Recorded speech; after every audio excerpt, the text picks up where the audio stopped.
Бидний эргэн тойронд агаарын бохирдол нь хүний эрүүл мэндэд сөргөөр нөлөөлдөг. Үүн дотроо эрүүл мэндийн эмзэг бүлэг буюу нэраа өгөхөд настай хүмүүс төрсний дараах хүмүүст илүү их нөлөөлдөг. Гэр доторх агаар буюу хаалттай орчинд агаарын бохирдол нь гадаах агаараас 3-100 дахин их байдгийг Корнель их сургуулийн судалгаагаар гаргасан байна.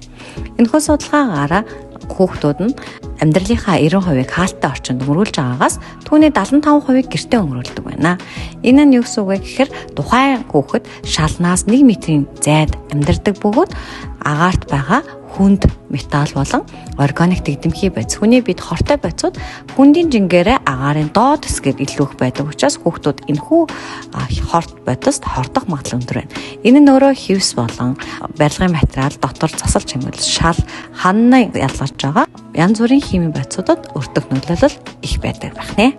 Тиймээс хүүхдийн эрүүл мэнд болон хүүхдийн эрүүл аюулгүй амьдрах орчин, барилгын доторх орчны чанарын асуудал нь хүүхдийн эрүүл мэндэд ноцтой нөлөөг үзүүлж байгаа. Тиймээс бид өнөөдрөөс эхлээд ханын цаас болон шаланда ямар хяналтыг тавих вэ? Та хэрвээ ханын цаас болон шалаа хүүхдийнхээ эрүүл мэндэд тусдаагаар сонгох гэж байгаа бол та сертификатууд болон дэлхийд танигдсан тэр чанарыг та мэддэг байх хэрэгтэй байна. Өнөөдөр бидэнд тулгараад байгаа асуудал нь гадаад орчны агаарын бохирдол биш, харин таны гэр доторх агаарын бохирдлын асуудал нь эрүүл мэндэд тань занал хийлж байна.